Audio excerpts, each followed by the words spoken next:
Well, good morning, good morning, good morning. Can you hear me? Can you hear me now? Can everybody hear me? Yes, the audio problem has been fixed. Woohoo! So we're grateful for that. I want to welcome you all to All Souls Unitarian Universalist Church. My name is Reverend Nori Rost. I'm the minister here, and I'm delighted that you're here with us as well. If this is your very first time visiting, I want to especially welcome you. And if you feel like it, invite you to give a little hello out in the chat, and our welcome team member, Marion Ceruzzi, will greet you and make sure you feel welcomed to the church. For those of you who were here last week, deepest apologies for the sound issue. As I said, that has been fixed, and Rick Schwartz has access to those of you who actually attended last Sunday, and you'll be getting an email with a link to that recording that you can actually hear and see. And it's already up on YouTube. If you don't want to wait for that, you can access it on our YouTube channel.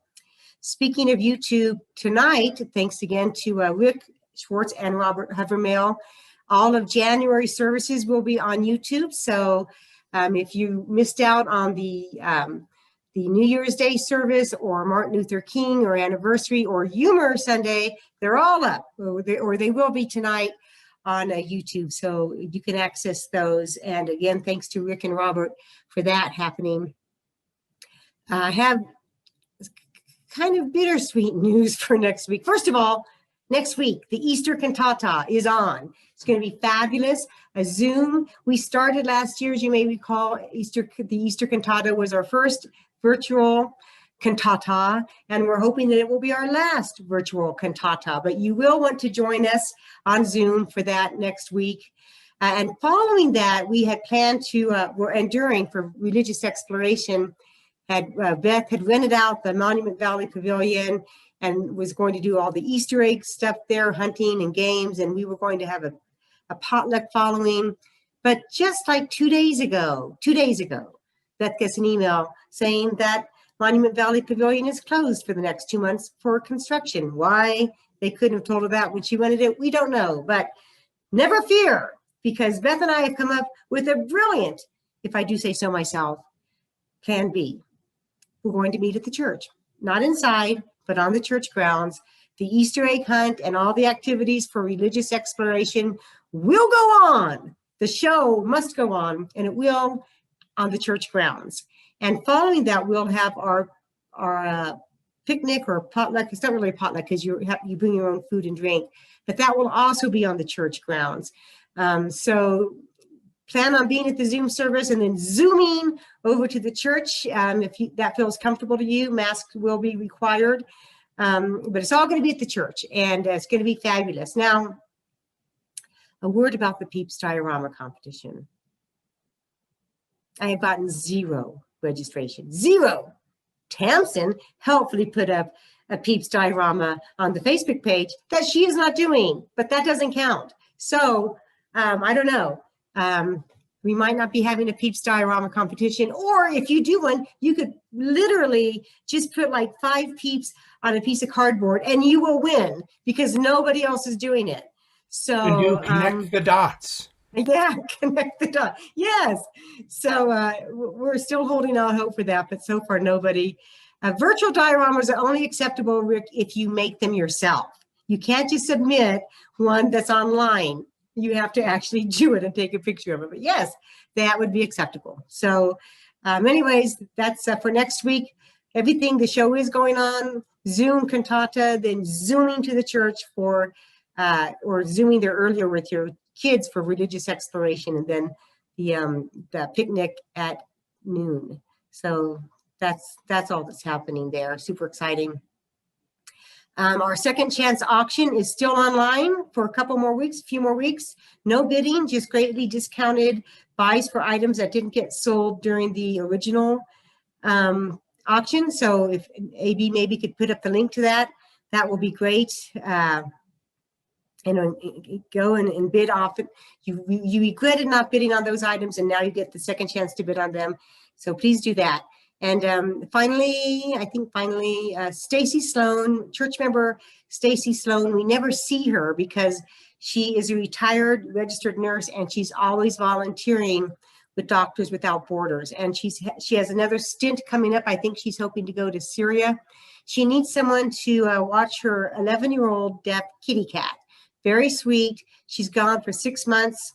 You can either stay at her place or you can bring the cat into your home. And that would be greatly appreciated. You can contact me if you want more information about that. Following the service today, you will be randomly assigned into breakout rooms. It's kind of like a virtual coffee hour. We hope you stick around for that. It's just a chance for you to kind of informally just chat with those in your group. The choir and band will have their own breakout room, however, and if you would like to be a part of that, let me know. All right, let's take a few minutes to greet those around us. Just kind of scroll through the little thumbnails. A lot of people, seems like there's a lot of people in pajamas today. That's okay. We're glad you're here, even if you're not on the screen. Super, super great to see all of you here today. We gather here every week, not because we must, but because we can. We come not in spite of our differences, but to flaunt our diversity. We gather from every socioeconomic stream, race, ethnicity, gender identity, age, ability, peeps preference, and find that we're actually stronger and imminently more fabulous when we can bring all of who we are into this Zoom room and be seen and accepted for all of who we are. And that is what makes this holy ground. And that is what makes this sacred space. So let's take a moment to breathe in the divinity of this hour brought here to you by you as I ring the bell.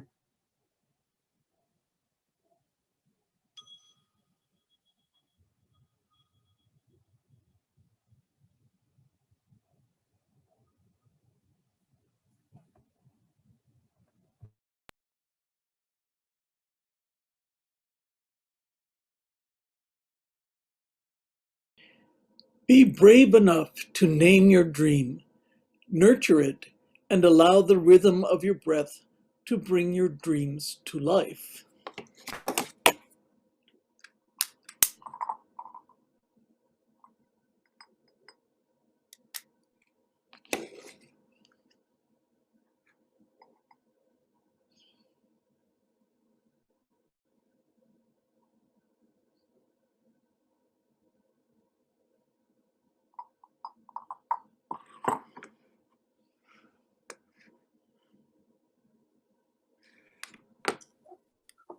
Good morning, everyone. I'm Beth Green, Director of Religious Exploration, and I have our story for all ages today, as well as a very special guest to help me read the book, The World Needs More Purple People by Kristen Bell and Benjamin Hart.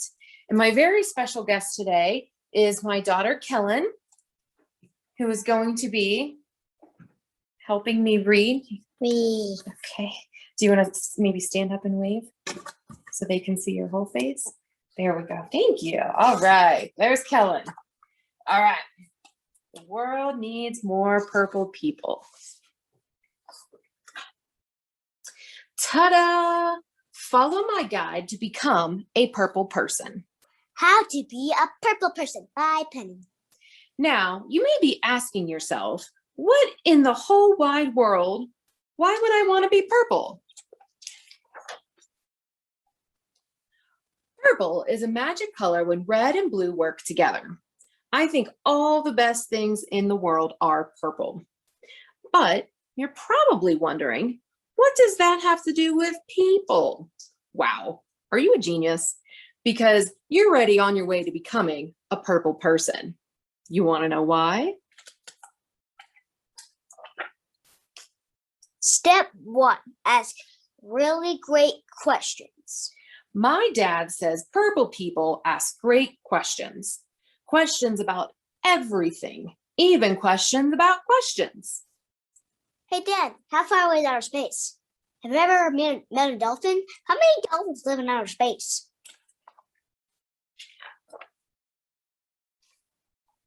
Purple questions are the kind that help you learn something really big about the world or something really small about another person. How tall is the world's tallest rainbow? What's your first name? Charlie. Dad says the more purple questions you ask, the more purple you become. How many do you think there are? He also said I can ask. He also says I can only ask him 20 questions about space dolphins per day.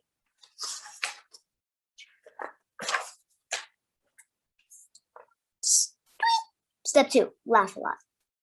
My grandma says purple people laugh a lot. We are always laughing together. I mean, like snot out our nose laughing. We laugh at books. We laugh at jokes. How to make a tissue dance. Put a little boogie in it.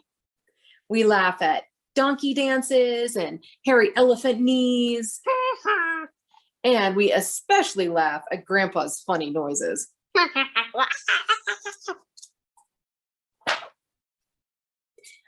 Purple laughing helps us remember the things we share and forget that we thought made us different. And it's almost impossible to be angry when you're laughing. Try it. I dare you. Grandma says the more purple laughing you do, the more purple you become. She also says Grandpa's noises are her favorite funny noises in the whole wide world. Step 3, use your voice. Don't lose your voice. My mom says purple people use their voice and don't lose their voice. She encourages me to use my voice to sing. My dad is the one with the hairy chest who loves me more than all of the rest. To give good ideas. Let's wear master costumes to school. And to share my opinions. I personally feel like we shouldn't have to eat Brussels sprouts because they smell like sweaty socks. That's yucky. Sometimes people lose their voice, and that's okay. It happens. A purple voice helps someone who is having trouble find their own voice. Purple people don't just speak up, they also listen. Maybe you could tell them you don't like it when they call you that name. Want me to help you tell them? My mom says the more you use a purple voice, the more purple you become. Mom, can you help me with my play?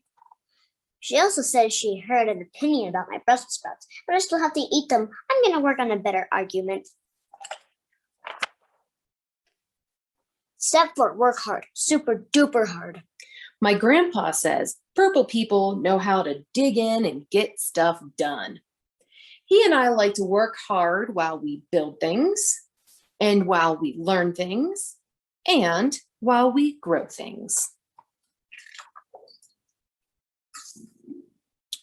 Purple work is the kind of work that's done together to change something that needs changing.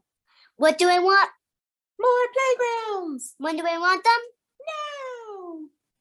Fix something that needs fixing, or help someone who needs helping. Grandpa says the more purple work you do, the more purple you become. He also says no purple work has ever been done while sitting on your backside sipping strawberry lemonade. Yummy. All right. Are you ready for the last step? Are you ready? Are you sure? Are you sure you're sure? Are you really, really ready? Okay, drum roll, please. Step 5, paint yourself purple. Just kidding. That's not the way to become a purple person. Actually, being a purple person has nothing to do with what you look like.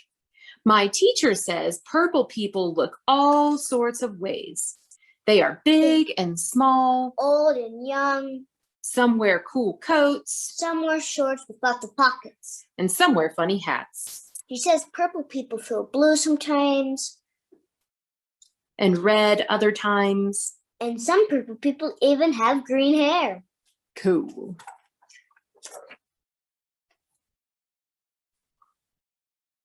Step 5, just be the real you.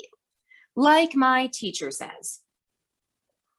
Purple people come in every color you can dream on and every size you think they can be. The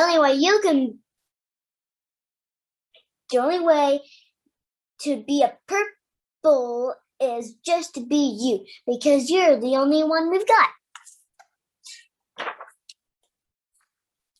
So those are my surefire steps to turning into a purple Wait a minute. You ask really great questions, you laugh a lot, you use your voice all the time, you are a really hard worker, and you are totally you. Well, I'll be a llama's mama. Mama?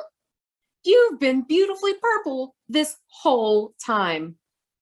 I sure am glad you're a purple person, because the world needs more purple people just like you. The end. Thank you to my very special helper, Kellen.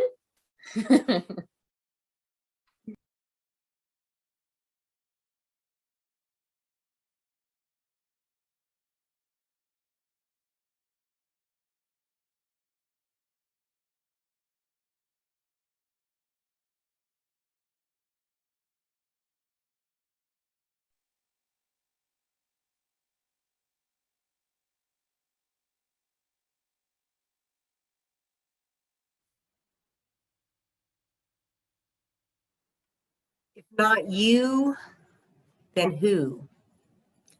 As we wrap up this spa month of committing ourselves, of pledging ourselves to care for ourselves by treating ourselves tenderly, by surrounding ourselves with a community of people who love us and whom we love, that's basic 101 level commitment.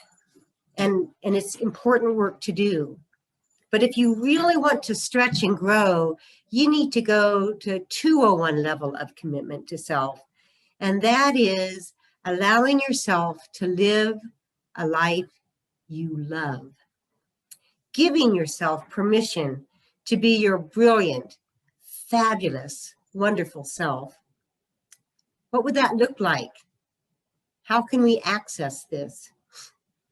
I think Deshauna Barber's story has some step-by-step guidance we can each follow. And the first step is to be open to the possibility that your life, your future, may hold more than you can see, may hold more than you have planned for. See, Deshauna had her life planned out, and it was a pretty good plan. She was in ROTC, on track to be a commissioned officer in the Army, a laudable goal. But there was something else in her, something that celebrated her unique beauty and power and strength that she couldn't see. It took a complete stranger coming up to her and saying, I see something in you that's extraordinary. See, that's why we need one another, isn't it? That's why we need that community of care that I tried to speak about last week and you just couldn't hear, but you can hear it now. Why we wither in isolation. Because so often when we look in the mirror, we don't see who we actually are.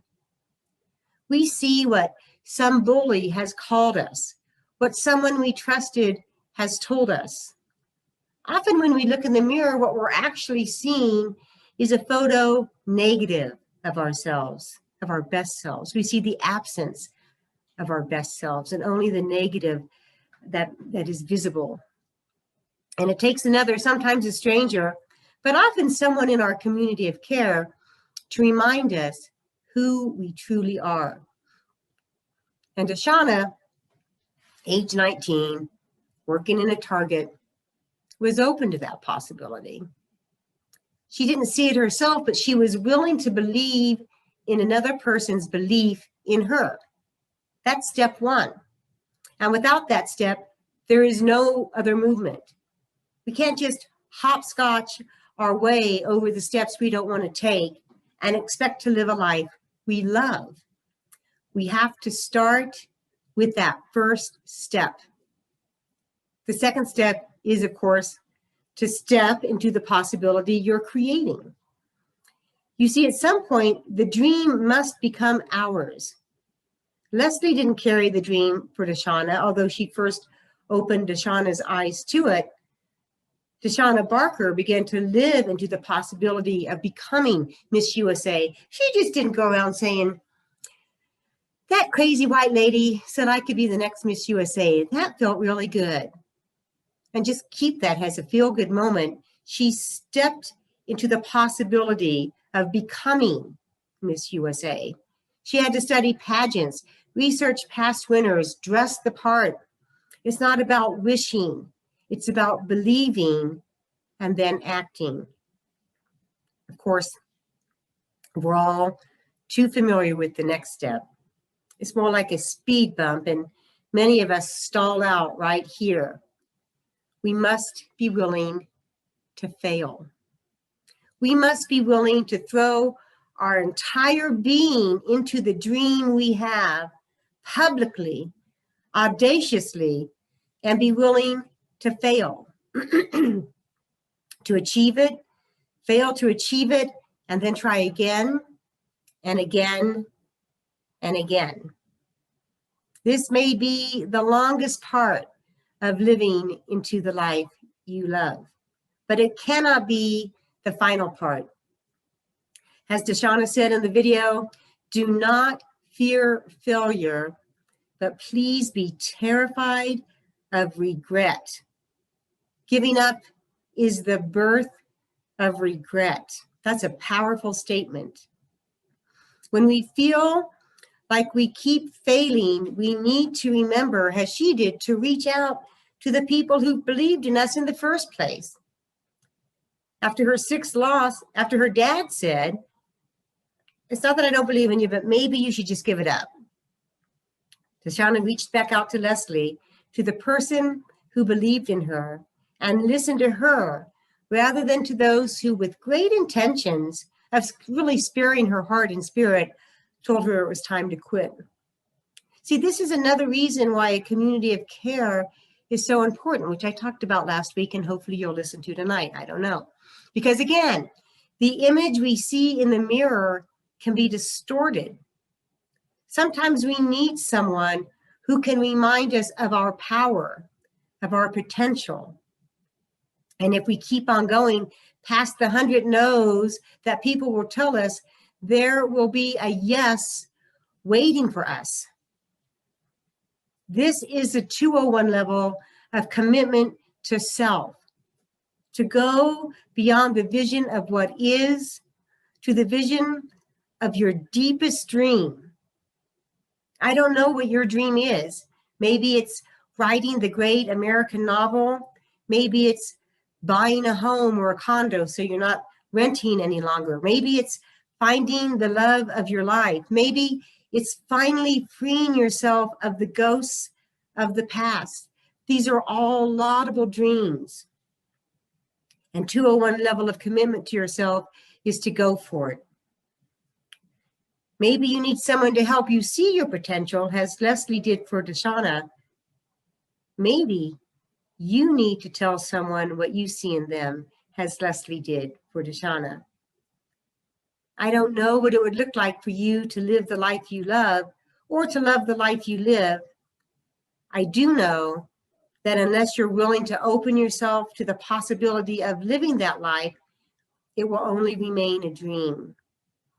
And I also know there's greatness in you and me. Maybe you can't see it for yourself, but trust me, it's there and it's waiting for you. So may we each commit to this deeper level of commitment to self. May we commit to being a part of a community that shines the light of possibility into one another's souls. May we each be brave enough to name our dream, to nurture it, and allow the rhythm of our breath to bring our dreams to life. May it be so. Please join with me in our sermon response song.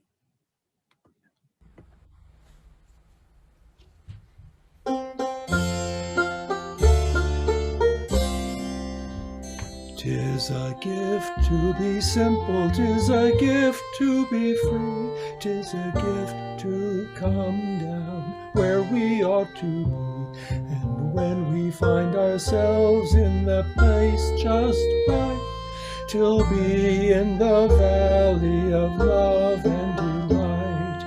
When true simplicity is gained, to bow and to bend we shan't be ashamed. To turn will be our delight, till by turning we come round right. 'Tis a gift to be simple, 'tis a gift to be free, 'tis a gift to come down where we ought to be. And when we find ourselves in the place just right, 'twill be in the valley of love and delight. When true simplicity is gained, to bow and to bend we shan't be ashamed. To turn will be our delight, till by turning we come round right.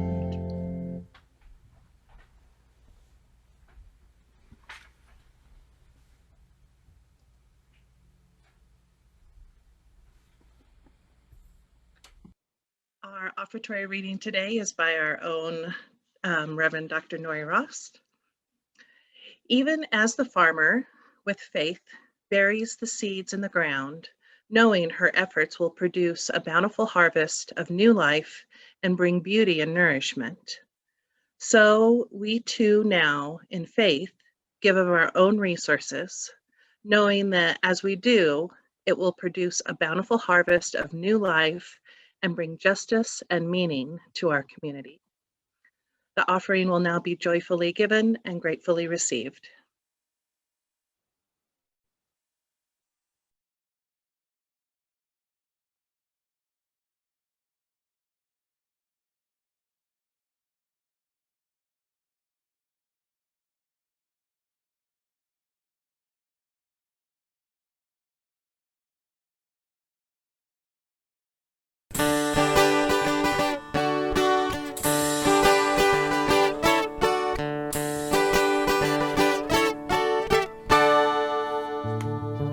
Well, it's alright, riding around in the breeze. Well, it's alright, if you live the life you please. Well, it's alright, doing the best you can. Well, it's alright, as long as you lend a hand. You can sit around and wait for the phone to ring At the end of the line, waiting for someone to tell you everything. at the end of the line, Sit around and wonder what tomorrow will bring. at the end of the line. Maybe a diamond ring. Well, it's Alright, even if they say you're wrong. Well, it's alright, sometimes you gotta be strong. Well, it's alright, long as you got somewhere to lay. Well, it's alright, every day's a judgment day.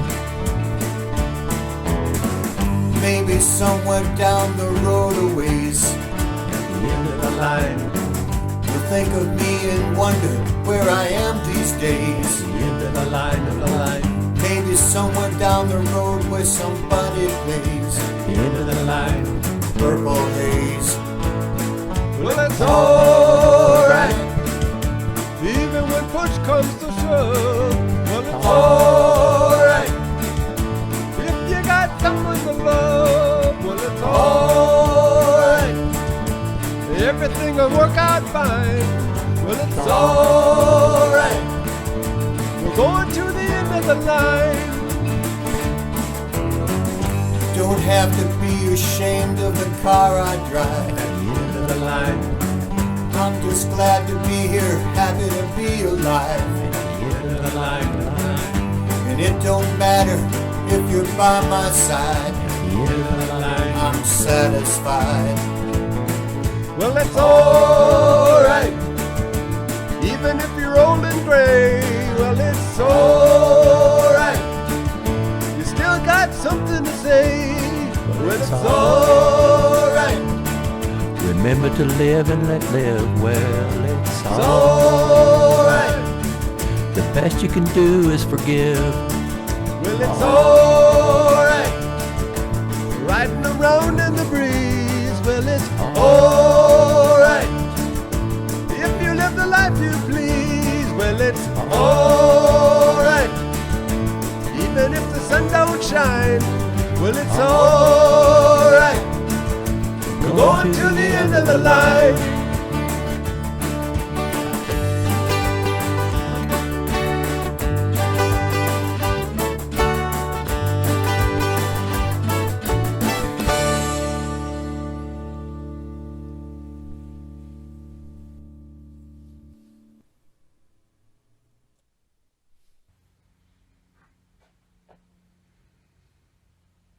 Please join me in our offertory response song.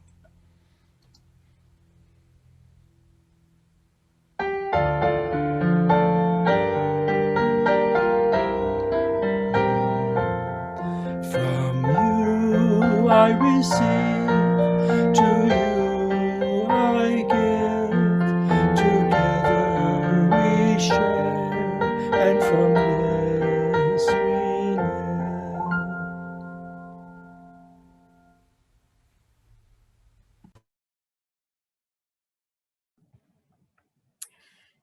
Our closing words as we prepare to extinguish the chalice are from William Hutchinson Murray from his book, The Scottish Himalayan Expedition, which is a fascinating read, FYI.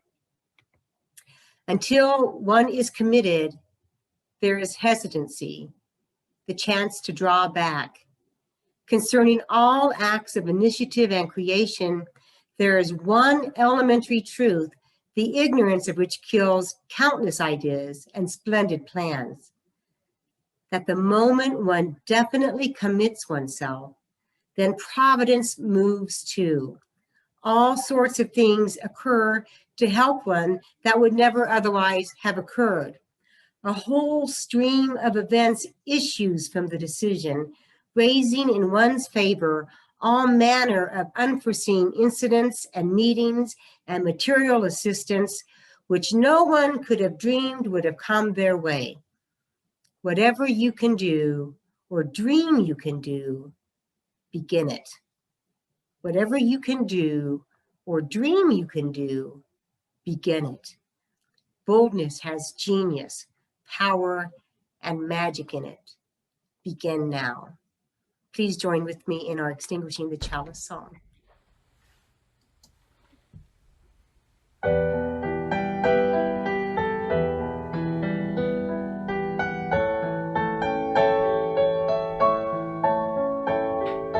Now as we leave this place, the chalice dims, but the fire still burns within our hearts.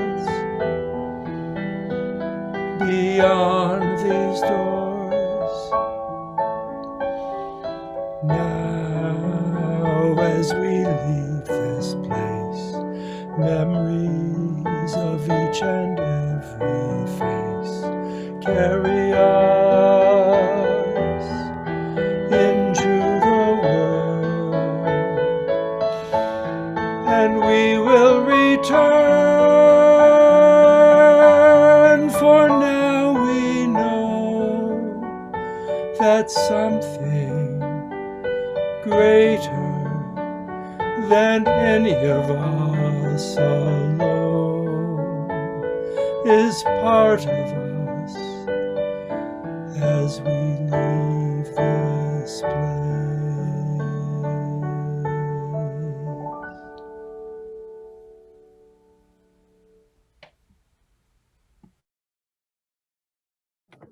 Well, thanks to all who helped plan, create, produce, and deliver this service. Mark, Sarah, Beth, Kellen, Robert, AB, Bill, Tom, Rick, Sharon, Joe, and thanks to each of you for being here and being a part of this service and giving us another chance.